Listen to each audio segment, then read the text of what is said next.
Hello, it's good to be with all of you today. I spend my day one 60-minute session at a time, sitting with people facing all sorts of hard moments in their life. I stand here with you today because this work with others has changed me. And there are times in my career when I feel like I'm on opposite sides of the same mirror. I'm actively engaged with a client and acutely aware of an ache that lives privately within my own heart. And I want to talk about a skill that I have watched emerge in my work with certain individuals. These people don't ignore or get hijacked and lost in their distress, but rather they pay attention to it in a way that grounds and guides them forward. I call this skill living in the and. It isn't two separate concepts. Experiencing heavy emotions, living purposely. It's two parts of the same sentence.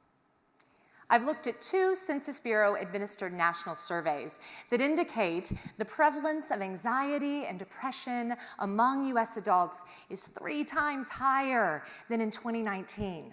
Folks, that indicates certainly a jump since before the pandemic, but the rate of anxiety and depression has been on the rise for years. And alongside this, and I might argue resulting from it, my clients are teary in my office. They're feeling minimized and dismissed. Frankly, some of them are in a boxing match with themselves related to a phenomenon called toxic positivity. Now, if you're not familiar, toxic positivity is the belief that no matter how dire or difficult the circumstances, one should hold steadfast to a positive mindset, a good vibes only approach to life. But in doing so, we compound our suffering with worry behind closed doors that we're doing it wrong or that we're failing ourselves in these moments by feeling what's natural and understandable to experience. Believe me, I get it. It is uncomfortable to suffer. We want to beat our spinning thoughts into submission, right? And there can be an urgent need to fix what doesn't feel right. But you know you can't outrun your worry, ignore professional burnout, or cheerlead your grief any more than you can drink away regret or find connection at the bottom of a bag of Cheetos. When you live in the and, you start getting honest. You start letting go and grabbing on at the same time. Let me tell you a story. So in the fall of 2016, after living in New York City for 19 years, I moved with my family to Des Moines, Iowa. You know, logical next step, right? My husband had started a side gig in agriculture, but as the weeks without him in New York City stretched on, it became increasingly clear that to keep our family together and under one roof, we were all going to need to move to Iowa. My friends in Manhattan were like, now tell me again, you're moving to Iowa, Idaho, right? And then my new friends in Iowa were often like, wait, stop. You had 4 kids sleeping in 1 bedroom? So like basically all of my life choices were in question. A New York City to Iowa culture shock would be the simplest way to describe this move. More accurately, I was free falling through profound loss. After nearly 2 decades, I was leaving a city that I loved, my close friends, a familiar routine, and a private practice that I'd spent 10 years building. As a mother, every day I felt the weight of supporting my own little children as they too said goodbye and faced the unknown. And my own mother, my comforting voice of reassurance and wisdom, had been diagnosed with cancer. Her bedside in South Carolina felt desperately far away as I worked tirelessly to get everybody settled and make sense of every foreign day in Iowa. Before I even had a name for this skill, I too was living in my and. I felt skeptical, and I loved my husband, and I trusted our partnership in this big move.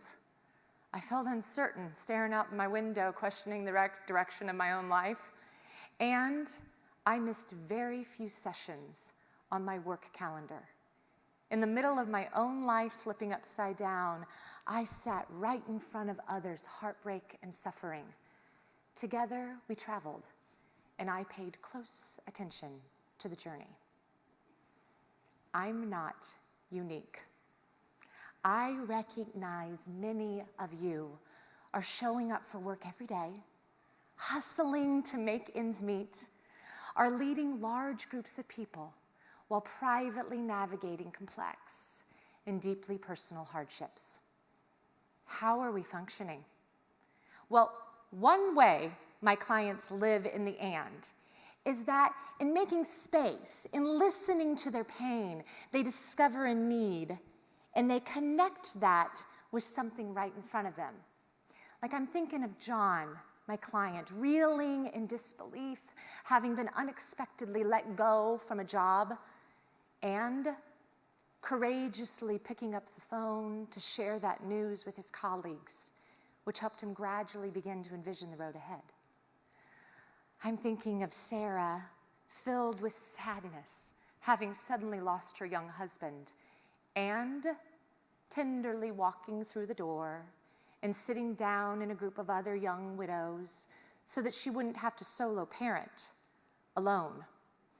And back in Iowa, I felt lonely and isolated, and I reached out to volunteer at my kids' new school. I felt panicked fear that I could lose my mom, and I rallied the kids to make care packages for her today. But living in the and can also mean balance. You are not a cancer diagnosis, defined by your divorce, are valued only by the unrelenting work of your career. Our identities are complex. But when stressed, we feel pressure to place more time and more effort on this one intense area of our lives. It feels counterintuitive to focus elsewhere. But for my clients who make choices to move among the different pieces of themselves, they not only feel calmer, they act smarter. I met Jackie shortly after she was diagnosed with cancer. Now, we hadn't talked long, but I could tell she was an analytical thinker and resourceful. None of the information she was getting from her medical team was enough. Definitive evidence that cancer would not kill her was what she was after. And hours of research fueled by panic and caffeine were only a strategy to avoid her fear. So, in the safe space of my office, I asked her to tell me more about her fear. Tears filled her eyes, and she said to me, "Julie, there's too much to lose." She spoke to me of her children and her husband, how supportive her employer had been, and an eagerness to get back to living. Right in the middle of her fear, and through tears, her body relaxed, and she told me what was important to her. Quite simply, she told me who she was. My office on that fall day suddenly felt more still, as together we realized she had just mapped out her treatment plan. She would show up for chemotherapy, and she would return home to rest on the couch with her young adult children. She would cry through picking out a wig, and she would continue to facilitate meetings with her team at work. She would make lists of questions for her doctor, and she would fall asleep tucked into the arms of her husband. She would live in the and. It was a fall day in November, and I had nearly every dress I owned spread out on my bed. I raced up and down the stairs, collecting things from the little girls' closets and calling everywhere in Des Moines to figure out where I could buy a tiny suit for my 4-year-old son by tomorrow afternoon. Nothing was right. The clothes didn't coordinate, one had a stain, and who wears velvet in South Carolina? But then I imagine no one finds it easy to pick out what to wear to your mother's funeral. My heart was broken. This was impossible. And then I heard the squeal. And I ran, because honestly, I had no idea where my children were while I was in a tornado of grief mixed with bad heels. And I found 3 children standing sentry by the bathroom door. And when I peeked inside, little Emery was seated in the middle of her masterpiece. Red lipstick covered every square inch of that white tiled bathroom. And I cried. And then I looked at their little faces and I giggled. And after baths, I snuggled them into my arms for bedtime stories. And Jackie came to mind. Balance. You could get totally lost in the depth when the absence of someone you love hollows out the inside of your heart. But my compass in that moment was waiting for me in the bathroom. I knew exactly how to be a mother. I'd had an amazing one. Living in the and can also ultimately mean meaning.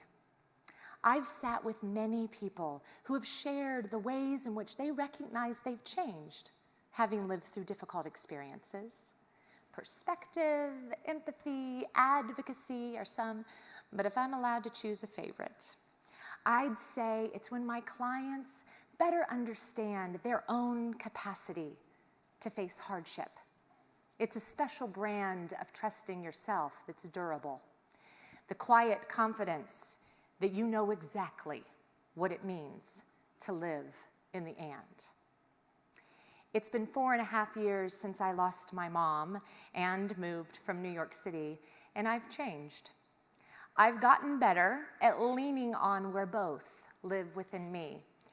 And my faith is built on the confidence that somewhere in that scrappy city, and somehow in her motherhood, both were preparing me to hear my own inner guiding voice. I will leave you with this. We are all putting together the puzzle pieces of our lives without knowing what the final picture is going to look like. And it would be understandable to think that joy, accomplishment, contentment are only available when the heaviness in your heart lifts. But your life is happening right in the middle of these difficult moments. So the next time it takes an unexpected turn, I hope you live in your and. Let whatever feelings that brings up for you guide you to connect to what you need today. If you feel weighted down by responsibility, a heartbreaking loss, or the fear of tomorrow, live in your and. Sit back and remember you are many things. Balance by spending a little time with another corner of yourself. And when the time is right, I hope you look back at these mountains you've climbed and you see how they've changed you, because they have. There is a lasting strength that comes when we don't ignore or hide the shadowy parts of our lives and recognize that we not only need them, they're an integral piece to the beauty of the whole picture. Connection, balance, meaning. Tiptoe right along the shadows to help you not only hold on, but find your way. Thank you.